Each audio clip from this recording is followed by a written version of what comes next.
नमस्कार प्रिय मित्रों, मैं आज आपको बताऊंगा इस वीडियो के माध्यम से कर्क राशि वालों के लिए ये मंथ, मई का मंथ कुछ खास रहने वाला है। अपार खुशियां आपके जीवन में, जो काफी दिन से आप मन से भी दुखी थे और परिवार से भी आप दुखी थे, लेकिन इस मंथ में मैं कह रहा हूं कि अपार खुशियां आएंगी। पारिवारिक दृष्टि से भी, कार्य क्षेत्र की दृष्टि से भी, और मन जब आपका कार्य अच्छा होगा, परिवार अच्छा होगा, व्यापार अच्छा होगा, तो मन तो स्वाभाविक सी बात है कि प्रसन्नचित्त होगा। इस मई के मंथ में, क्योंकि कर्क राशि चंद्रमा की राशि है, चंद्रमा कहते हैं मन का भी कारक है और माता का भी कारक है। खास करके कर्क राशि वालों के लिए इस मंथ में थोड़ा मां के स्वास्थ्य के प्रति आपको सचेत रहने की जरूरत है, यानी थोड़ा एक्टिव रहें। मां के स्वास्थ्य को लेकर के थोड़ा सा आपको कष्ट हो सकता है, लेकिन अगर केयरिंग करेंगे तो इस समस्या से भी आप सब आसानी से निकल जाएंगे।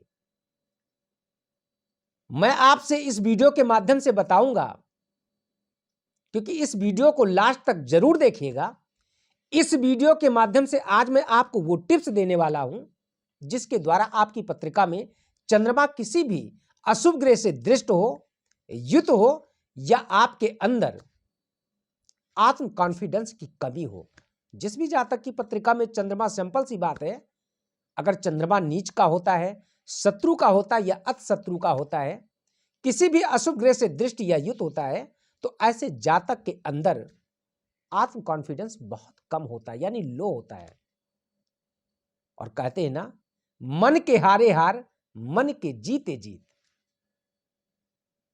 किसी भी कार्य को करने से पहले अगर मन से हम हार जाते हैं कि शायद अब ये कार्य में नहीं हो पाएगा, मैं इस कार्य को करने में सक्षम नहीं हूं, एहसास करिए हमको सफलता नहीं मिलती है।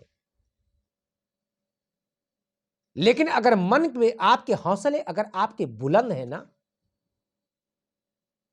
तो आप ही तो हैं कि एक धागे की रील से लेकर के और एक मिसाइल तक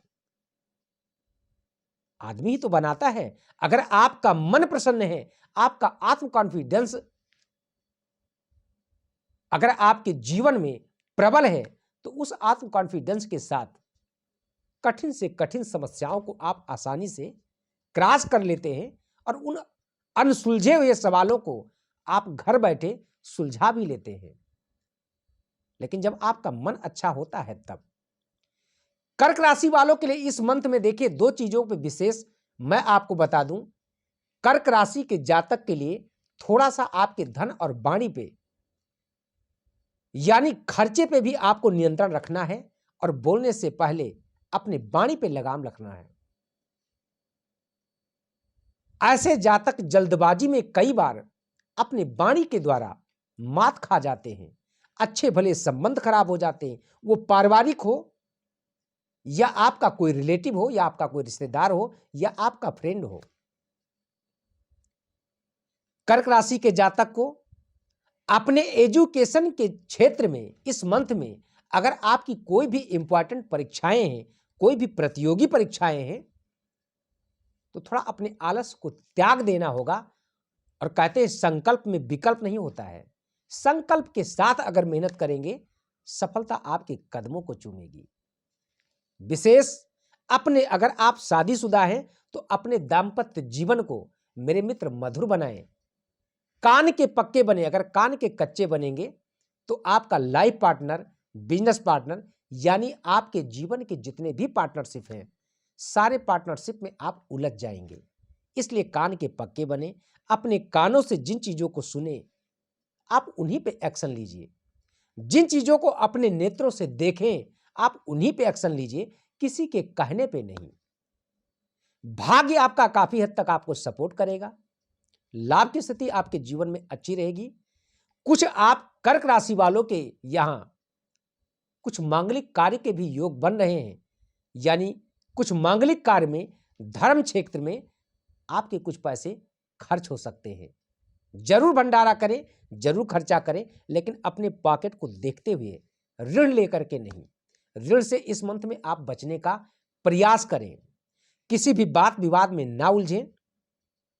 अगर उलझने की स्थिति आ रही है तो आप वहां से थोड़ा हटने का प्रयास करें। मंथ हाफ तक समय आपका आपके अनुकूल नहीं है, लेकिन इसके बाद आपके जीवन में कुछ ऐसे महत्वपूर्ण कार्य होने वाले, जैसे किसी के साथ अगर आप प्रेम करते थे और प्रेम में निरंतर आपके और उनके बीच में मनमुटाव था, यानी मिसअंडरस्टैंडिंग थी, तो वो मिसअंडरस्टैंडिंग आपकी खत्म होती हुई मुझे दिखाई दे रही है। संतान के बारे में अगर आप काफी दिन से प्लानिंग कर रहे हैं तो इस मंथ में आपको संतान का योग पूर्ण रूप से बन रहा है। एजुकेशन क्षेत्र में अगर आप कोई नई तैयारी करना चाहते हैं, समय आपका आपके लिए बहुत अनुकूल है। अब आपको करना क्या है? अगर संभव है तो दूध, दही, घी, मधु और थोड़ा सा गंगा जल मिला करके भगवान शिव को अभिषेक करें। शादी के योग्य है, अगर आपके शादी के रिश्ते की बातचीत चलती है, रिश्ता आपका निरंतर टूट जाता है, बात आगे नहीं बढ़ पाती, तो एक गौरी शंकर रुद्राक्ष सिद्ध करवाएं, प्राण प्रतिष्ठित करवा करके अपने घर में पूजा स्थान पे स्थापित करें। आपके रिश्ते की बातचीत चलेगी और रिश्ता भी आपका कंफर्म होगा। विशेष अगर आपके मन में भी कोई प्रश्न है, कोई सवाल है, तो जो स्क्रीन पे नंबर दिया जा रहा, इन नंबरों पे आप कॉल कर सकते हैं, मुझसे बात कर सकते हैं। अपनी पत्रिका का संपूर्ण विश्लेषण मेरे द्वारा, मेरे मित्र, आप प्राप्त कर सकते हैं। आवेश से दूर रहिएगा, गुस्सा को त्यागने का प्रयास करिएगा, वरना आपके जीवन में कुछ ऐसी समस्या की माला गले में पड़ जाएगी जिसके चलते मेरा मित्र ये मंथ ही नहीं, सालों बर्बाद हो सकता है। इसलिए गुस्से को त्यागें और प्रेम को अपने जीवन में घोलने का प्रयास करें। कहते हैं राम ही केवल प्रेम प्यारा। जब भगवान को प्रेम के सिवा कुछ प्रिय ही नहीं, बताइए हम लोग उन्हीं की संतान हैं, हमें आपको क्या किसी का आवेश प्रिय हो सकता है? कभी नहीं। तो इसलिए आप प्रेम में आप रहने का प्रयास करें। अगर आपके दिल में, दिमाग में किसी के प्रति कोई भी ऐसी भावना है, ऐसे आपके कष्ट हैं जिनसे आपको नफरत हो रही, तो कृपया उनसे भी दिल मिलाने का प्रयास करिएगा। जीवन आपका बहुत अच्छा होगा। आज के इस वीडियो में सिर्फ इतना ही। पुनः किसी अन्य विषय, अन्य टॉपिक को लेकर के मैं चर्चा करूंगा। तब तक के लिए नमस्कार। जय श्री राम।